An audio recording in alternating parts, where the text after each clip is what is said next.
నన్ను పెళ్లి చేసుకున్న తర్వాత పెద్ద గిఫ్ట్లేం అడగలేదు. మొదటిసారిగా దేవుడికి దీపారాధన చేయాలని అడిగావు. ఈ ఇంట్లో దీపం పెట్టాల్సిన దానివి. నీ కోరిక కాదంటానా అమృత? ఇప్పుడు హ్యాపీయేనా? అవును బావా, ఎవరికీ తెలియకుండా మనం పెళ్లి చేసుకున్నాం. ఈ రాధాకృష్ణుల అనుగ్రహంతో మన రెండు కుటుంబాలు మన పెళ్లిని అంగీకరించాలి.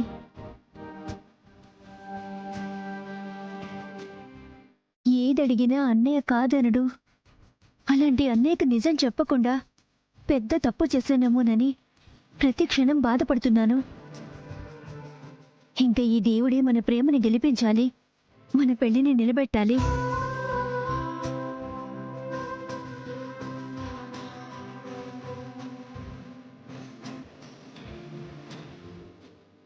నువ్వు కట్టిన ఈ పసుపు తాడిని ఈ దేవుడే కాపాడాలి.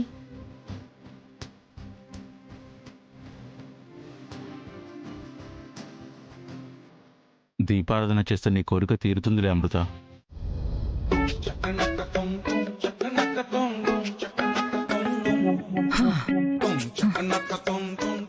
మోటేమో ఇప్పేసి ఉండాది.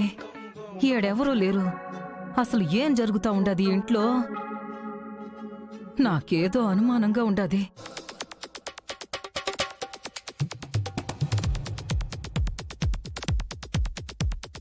అన్నో, నేను దొంగనని తెలిసి కూడా పరీక్ష చేస్తా ఉండవా ఏంది?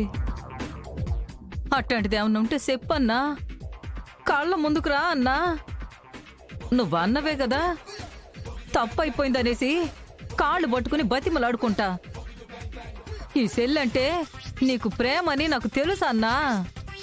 ఎట్టి పరిస్థితుల్లో ఈ విషయం బయటికి తెలియకుండా చూస్తావు కదన్నా.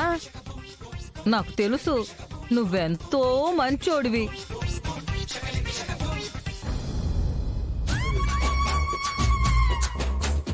అన్నా అన్నా,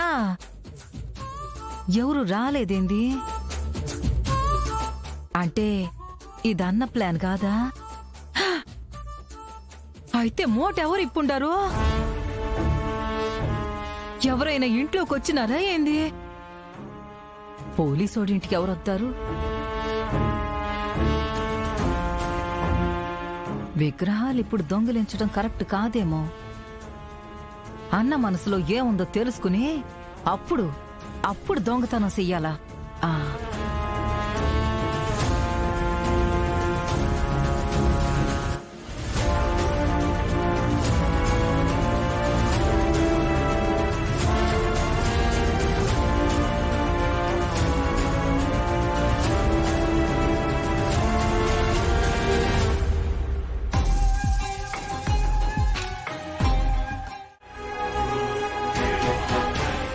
బా, ఏమైందండి?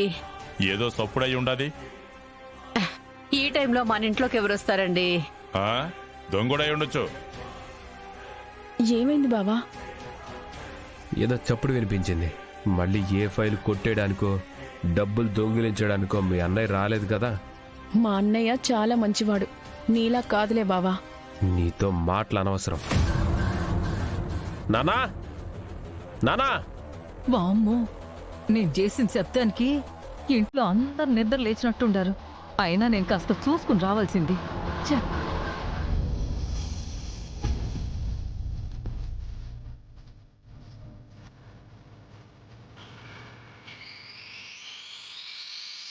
దీపం వెలిగించు అమృత.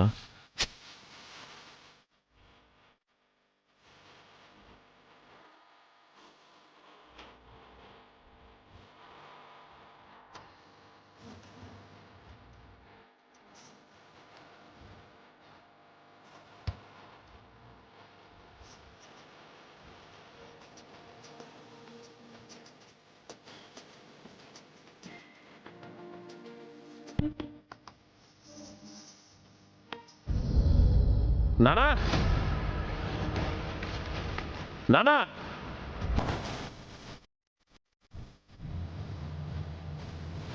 నానా! ఇంట్లో చప్పుడు వస్తుంది. అంటే ఎవరు వస్తున్నారు? దీపం ఆర్పేద్దామా? అయ్యయ్యో, దీపం ఎలా ఆర్పేస్తా బావా? ఐడియా. ముందు ఆ దీపం అక్కడ పెట్టేసే.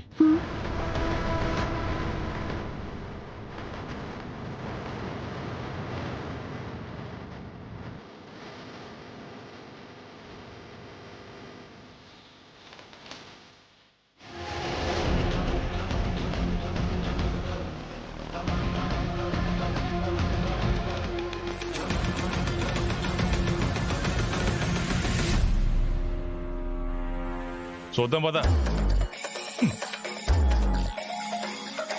నానా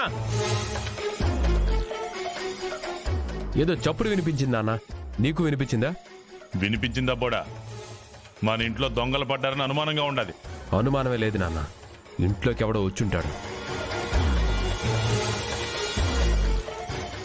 ఎవడైనా సరే తప్పించుకోవడానికి వీల్లేదు.